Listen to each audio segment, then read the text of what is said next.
sí íbamos a un taller de oratoria, pero acabábamos embelesados por esa cultura general. Y sobre todo, el maestro decía, el orador se doctora en conducta. Sí, nos recibió en su casa muchas veces y llegábamos a la hora que estaban comiendo, siéntense, nos ofrecía de comer, nos ofrecía, es decir, vimos que era algo más allá, como bien dice, ¿cuál es su nombre? Saraí. Era algo más allá de la oratoria, pues, era compartirnos su vida. Decía Monroy Sorribas, decía, el templo de la amistad. Y uno escuchaba las palabras y ya cuando uno vivía eso, se enteraba uno de que había algo más allá de la política, de lo cotidiano, de lo gris que era ya la política en este país.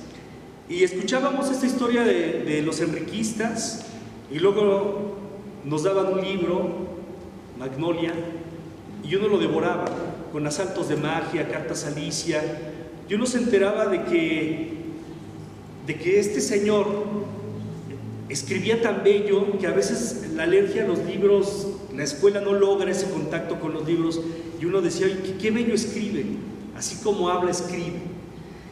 Y el dar su vida, yo se lo he dicho muchas veces, la maestra lo sabe, yo llegué siendo un ateo leyendo a Nietzsche, siendo muy joven leyendo a Nietzsche y siendo un ateo total. Yo cuando lo escucho al maestro hablar de la cultura bíblica, de San Pablo, y veo a San Pablo galopar y cuando describe, cuando Dios le habla, y José Muñoz Cota hablando con imágenes y metáforas, y yo siento que Dios me habla a mí, y le digo, maestra, Muñoz Cota me regresa otra vez a querer a Dios.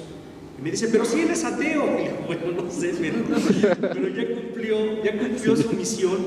Y yo creo, así como estas palabras que ustedes mencionan, no sería yo sin haber pisado ese templo, ese taller de oratoria. Sería otro, no sé, pero yo creo que salir del taller de José Muñoz Cota y decir, ¿por qué la gente no está interesada en Villa? ¿Por cómo hablaba de Villa el maestro? ¿Por qué no conoce a Cervantes y el Quijote, a Max Stirner? ¿Por qué no estamos enamorados de la historia del arte? Por todas las anécdotas que él nos contaba y la manera en que él nos las contaba. Y porque, ¿qué hubiese pasado? A veces dice uno, ¿qué de negativo hay en el enriquismo? Muchas muertes. Quizás sin ese accidente, que dicen que no hay accidentes, que todo está conectado, sin el enriquismo, sin esas malas decisiones de Lázaro Cárdenas, sin esa soledad de Muñoz Cota en Magnolia, quizá no lo hubiésemos tenido.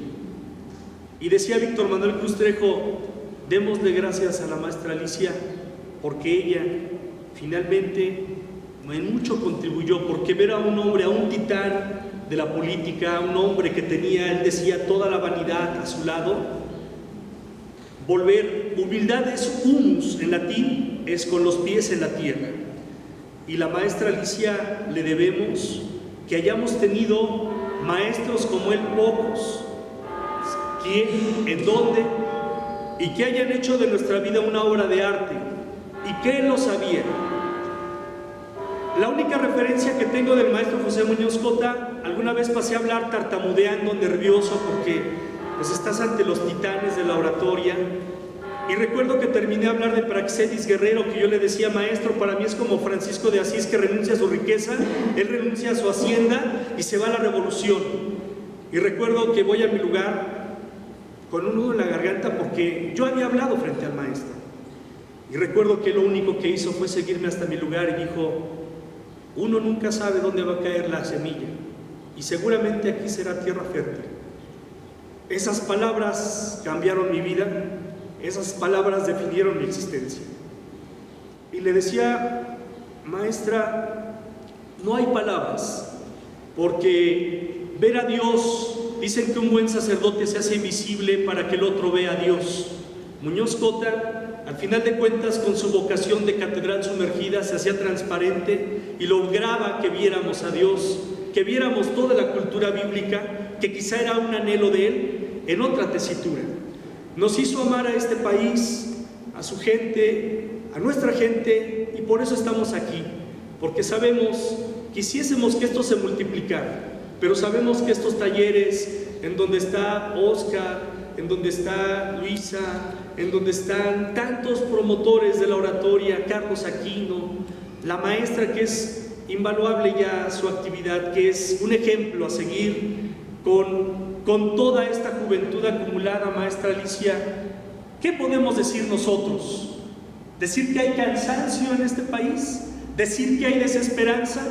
Cuando ustedes son nuestro ejemplo de cultura y de vida y de decir que México jamás estará de rodillas. Por maestros como José Muñoz Cota, como Alicia Pérez Salazar, que nos decía: no soy maestra, pero su ejercicio de vida la hizo maestra.